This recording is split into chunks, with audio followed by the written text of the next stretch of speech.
What is going on, ladies and gentlemen, I'm Steven and welcome back to another Chinese smartphone review. Now today we're going to have a look at the Ulefone Be an $130 Chinese 5.5 inch phablet with an Octa core. So pretty cool, and this one here is from efoxshop.com. As always, you can find the product link down below in the description, so feel free to check it out. And don't forget to check out chinadevices.com, which brings you the latest news and tutorials about China phones. Okay guys, now let's get started with the review. Now before we have a look at the smartphone, let's have a quick look at the specs of the phone. It comes with a 5.5 inch HD LG IPS OTS screen. It's not full HD, so only HD, but keep in mind this phone retails for only $130 on eFox. And it comes with Wi-Fi, GPS and Bluetooth on board. An octa-core 6592M processor. This one is the slower clocked octa-core, so this one is only running at 1.4 GHz, but it's still enough power and will score something like 30k in Antutu. It also comes with an 8 megapixel front-facing camera and a 13 megapixel rear camera with a Sony sensor. So this should be really great, and as you will see later, the pictures look awesome. It supports full HD record and playback, comes with 1 GB of RAM and 16 GB of ROM, but you can use also microSD cards to extend the internal memory. It supports USB on the go, but an USB on the go cable is not included. The Ulefone Be is also a dual SIM phone. That means you can use two SIM cards. You can use a big SIM card and a micro SIM card, so we have two slots, or you just use an adapter. Also it comes with a 2350 mAh battery. It's not that big for a 5.5 inch phone, but anyway, the battery lifetime on this phone is pretty good. As I've said, Bluetooth on board, and it runs Android 4.4 KitKat. So pretty nice specs for $130. Then now let's unpack the phone and let's see how the build quality is. Oh yeah, now that's everything which you can find in the package which you receive from efoxshop.com. Then let's have a look at the box, and I have to say it comes pretty well packed. It comes with some sub boxes where you can find all the accessories in here, and that's pretty cool. It comes with a micro USB charging cable, pretty default one, nothing special. Then let's have a look at the user manual. This one here looks pretty good. Ulefone logo comes in red, and I have to say it's not only text, it's full in English and it comes with a lot of pictures. So they even put a lot of effort into the user manual and not just copy pasted from another phone, and I think that's really great. Then let's have a look at this default charger here. It's a stock charger which comes with the smartphone. Reminds me somehow on the iPhone charger, and here you can see the output is 5 watts, so it's just a default charger. Looks pretty good, comes with the European power connector in my case, and it will come with the specific power connector for your country. Then also included for free is a silicone rubber case. This protector case is quite flexible. Here on the back side it's semi-transparent, the frame is transparent, yeah, and this one here comes with the phone for free. You don't have to buy it extra. And the only thing I'm missing is a screen protector and headset. So it just comes with all the basic things we have seen right now. And now let's have a look at the smartphone. Now first of all, let's check out the front side. And it's a really big smartphone, 5.5 inches. And even for my big hands, it's a little bit too big for me. So if you don't like big smartphones, then have a look at a different phone, because this is one really big brick.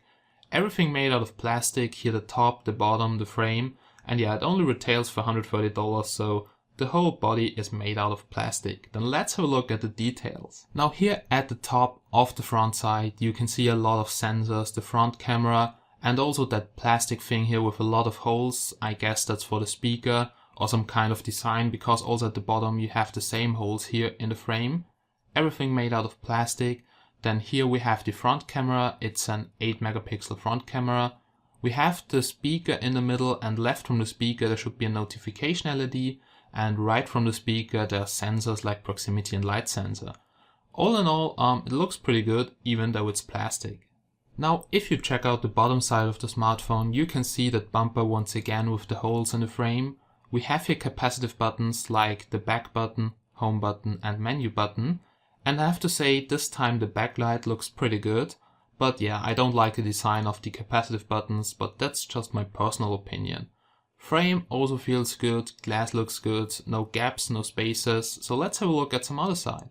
Now let me quickly show you how the display looks like when it's turned off. And it's completely black now, looks really good, fits the frame perfectly. And also if you have a look at this, then you can see it looks really good. When you turn it on, you have great colors, viewing angles are okay. It's definitely an IPS screen, but I can't confirm that it is from LG. And yeah, the digitizer is very responsive, no ghost touches so far. And if you have a look at the resolution, so here close up, you can see it looks great for an HD screen.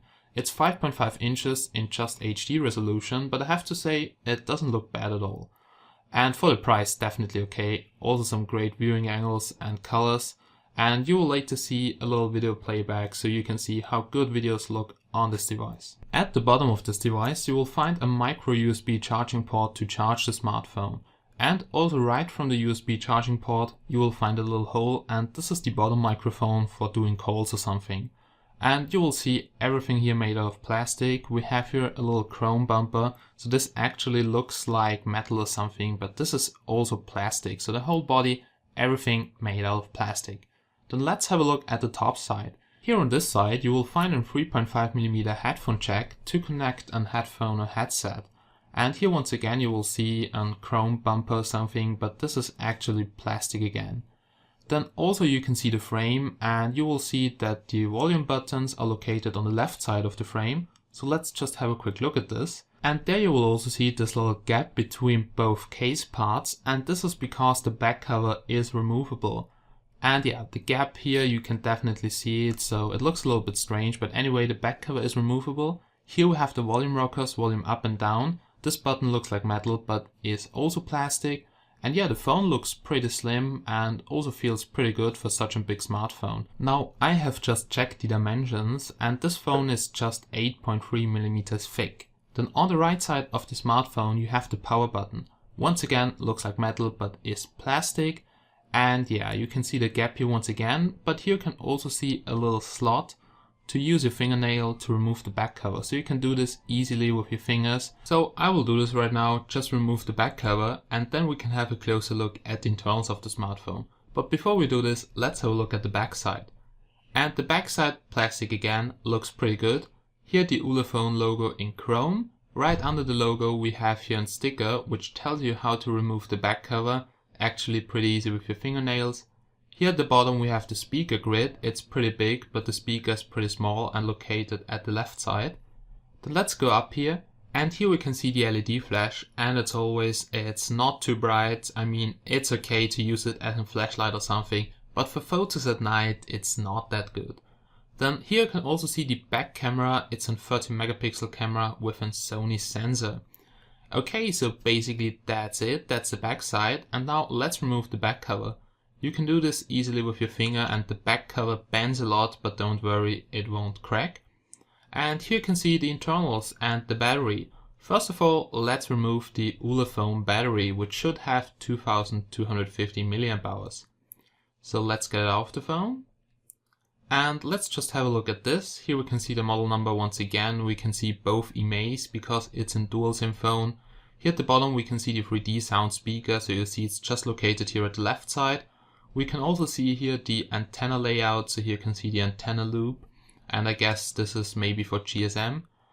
Here at the top we have a micro SIM card slot and TF card slot to extend your internal memory, and also a big SIM card slot. So it's a dual SIM phone and you can use a micro SD card.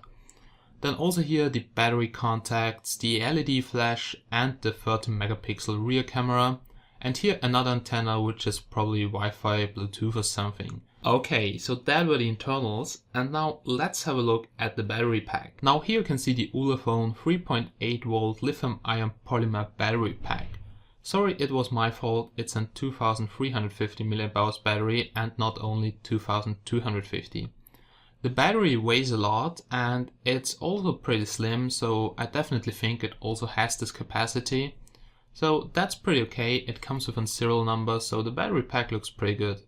I will now reattach everything and then let's have a look at the smartphone. Now everything is back together, we are now in Android, the boot time is 30 to 40 seconds, so pretty common, and swiping through the pages on the home screen feels very smooth, also scrolling here, no problem for the Octa core with 1GB of RAM. Then let's go to settings and about the phone to check something out about the smartphone. So this smartphone is running Android 4.4.2 KitKat. It's definitely the latest version. As you can see, we have here the K for KitKat, and we have no wireless update feature in here. So if there are updates, you have to flash them with WCDMA sp-flashtool. We are back here in the settings and let's quickly check out the Wi-Fi function. So let's switch it on and let's see if I can connect to my home network and how good the Wi-Fi signal is. I'm now connected to my home network. The signal looks pretty good. Also here, signal strength good, 54 Mbits. So much better than, for instance, on the Doogee DG850, which I have reviewed yesterday. Then here we have Bluetooth, so let's see if it detects my Bluetooth speaker. It's an Inatec portable speaker for $15, and yeah, works perfectly. Then we also have your flash alert, data usage, tethering, and everything you have on every other Android smartphone. Then let's quickly check out storage. So here we can check out the partitions. We have here 2 partitions, one 5GB partition and another 9GB partition. So all in all, this equals somehow 16GB. Also the ROM takes some place, so you will have about 9 or 10GB of free space to use, so that's pretty common here. Then let's go back to the settings and let's check out the rest. Further, we have your battery stats, and I have charged it today in the morning to 100%. We have here also CPU power saving mode, and you can see I have 39% left. It's now 8 hours and 30 minutes on battery, and it's a dual SIM phone, so cell standby drains the most power. The screen just takes 17. And yeah, I easily come through one day. So if you recharge it every day, it's definitely okay. But I have 3G on all the time, and if you switch off 3G when you don't need it, then you can also come through 1.5 days or something. Here we have gesture sensing, so it comes with a proximity sensor, and you can use gestures to control the gallery, music player, or the camera. We will later see if it is working. Then let's have a look here at applications. Let's go to running apps, and here we can see how much RAM is consumed by the ROM and what apps are running in the background. So we now have about 50% RAM consumption, but I also have installed some applications, and you still have about 400 or a little bit more RAM to use for other applications. It would be way better if it comes with 2GB, but hey, this device retails for $130. And all in all, the ROM is really clean, no Chinese applications, very close to Android open source project. Pretty good job on the ROM. Okay, then let's have a look at screen gestures. It also supports screen gestures, so many smartphones support that right now directly out of the box. Double tap to wake up, which is my favorite feature, but also some other things like swipe up or launch camera if you draw something on the screen. And here we have notification light. It comes with a little notification LED. It's left from the speaker, so somewhere over here, and it's a multicolor LED. That means green, blue, red. And you can choose here whatever color you want to use, like green for notifications, then blue for calls, red for messages, or whatever. So it's fully customizable in the settings. Okay, so that were the settings. Then now let's go back to the phone and let's test the most common features. First of all, let's get started with the dialer application. So let's just see if we can do calls and if it actually works. So let's just go and open up the dialer application, and I will just call here some random number. It's a dual SIM phone. I'm currently using the micro SIM card slot. I have 3G and everything works perfectly. So here you can see the call is working. We can also use the dial pad, everything here, it works perfectly and does not crash. And here we can check out the sensors, so it switches off the light, the screen. And this is really good, so the sensor is working, you can't activate stuff with your ear. And all in all, also the call quality is okay, it's just not that loud. If the main speaker would be a little bit louder, it would be perfect.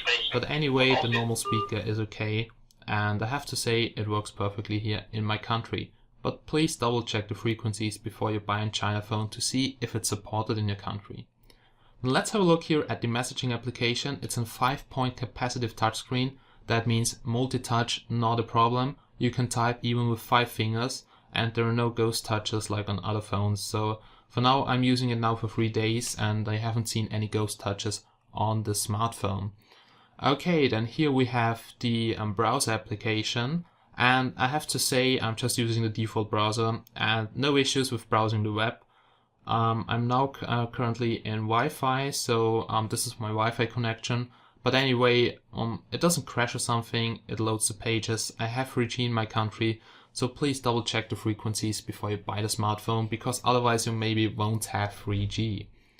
Then here we have the Android status bar, notifications. Here once again you can see all the supported features and quick shortcuts like Wi-Fi, Bluetooth, GPS, cast screen, auto rotation. And the only thing I couldn't get to work is the proximity sensor. So it should actually work at least here, or maybe in the gallery, because it states that in the settings, so it should definitely work in the gallery. We can go quickly to the gallery and check this out. Now the sensor is working in sensor box, even though the distance from the proximity sensor is very low. But anyway, you see, if I go here to picture, I can't swipe between the pictures. So I think there's something bugged in the ROM. But the proximity sensor and everything is in here and it is working, but yeah, it just doesn't work for me here in the gallery or some other applications, also not on the main screen or anything else. Okay, then let's check out some other features. Oh yeah, now that were the main features, so everything is working, you can use it, you can browse the internet, you can call. Then let's have a look here at the main menu and let's check out the applications. And the first application here in the list is the camera application. So what we'll do now is we'll go outside and let's do a quick camera test. It's a little bit cloudy today, but there should be enough light to make some good photos. Oh yeah, we're now here outside and here's a quick camera test of the Ulefone Be. Now the camera looks very good, not laggy or shaky. I can't confirm that it's really a Sony sensor, but I have to say it feels very smooth and the pictures look awesome. The focus works perfectly, so you see it changes the lighting properly. It focuses also pretty fast, we can take photos here. That works without lags and photos look pretty good. I will upload some sample raw pictures to chinadevices.com. Here on the left side you have some effects as always, that's the default camera application, nothing special. We can switch here to the front camera, so hey guys, that's me. And the front camera looks good, not sure if 8 megapixels, but I have to say it looks pretty good, but the back camera is much more awesome. And also you can just have a look at a sample video. I will try to record something, so as you can see there's also video mode. It records in HD, I'm pretty sure it's 3GP format.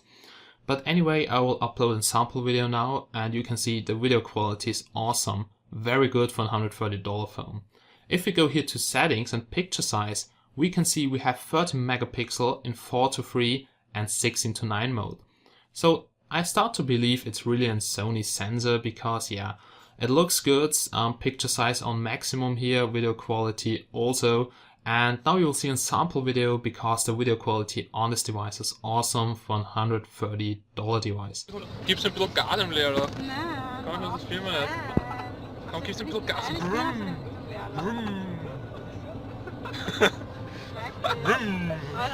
Brumm.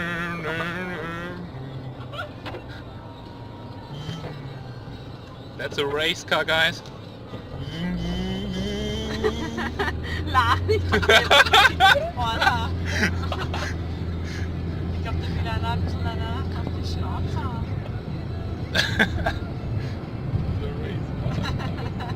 Oder ja,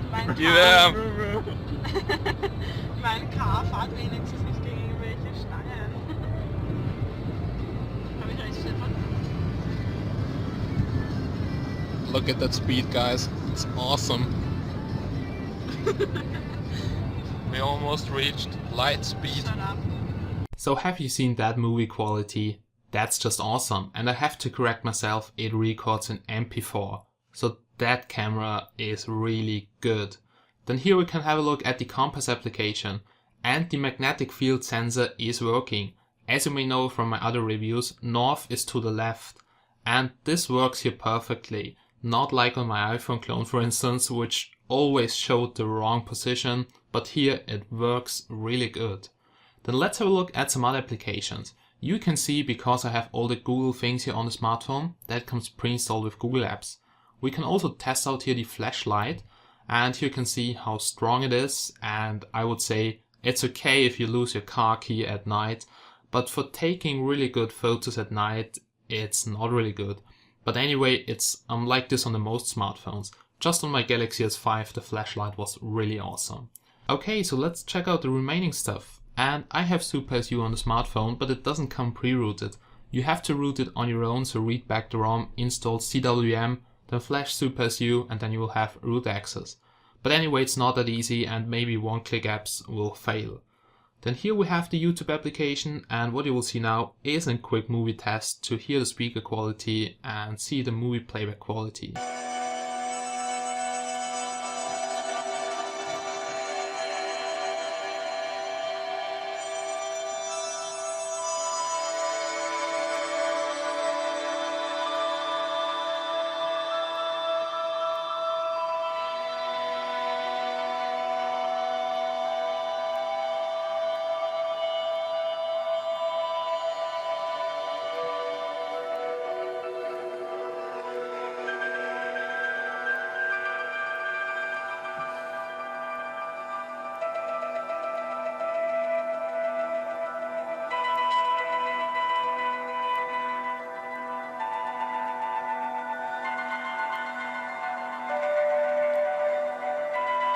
So that was the movie playback test. Movie playback okay, viewing angles okay. Just the speaker tends to oversteer at maximum volume, and just go 2 levels down, then it's okay, but yeah, then it's not that loud. So the speaker could be better on the smartphone. Anyway, pretty good for $130. Okay, yeah, so basically it feels pretty smooth. We have checked out almost everything. Now you will just see a GPS test outside, and after this you will see some benchmarks. And then you will hear my conclusion about the Ulefone B1. Whoa, it's fucking cold here in Austria, so let me quickly do the GPS test that I can go back inside. So first of all, I have to tell you, GPS was not working straight out of the box. I had to enter the engineering settings and download the EPRO files. At least in my country that's common, I mostly have to do this. But now it works, it just takes a little bit to fix. But anyway, it's very cloudy today, we had a lot of snow today. And yeah, the accuracy goes down to about 10 feet, and you see the signal quality is actually good. For instance, on the Doogee Hitman it was below 30, here we have bars over 30, almost to 40, and I haven't seen any MTK devices which have signal bars like 50 or something, at least in this application here on KitKat.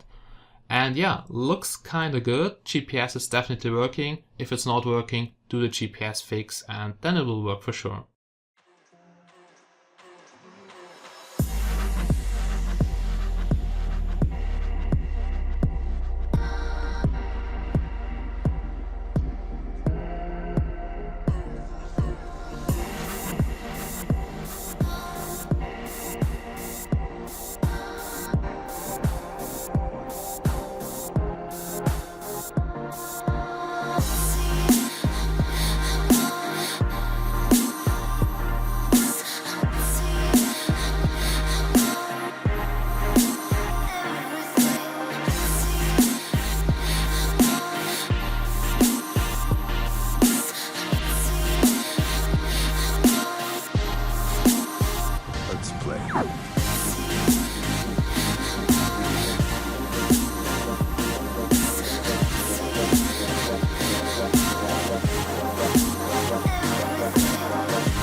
Okay, my friends, we're now at the end of this review, and yeah, I have to say it has a lot of positive points and only a few negative points.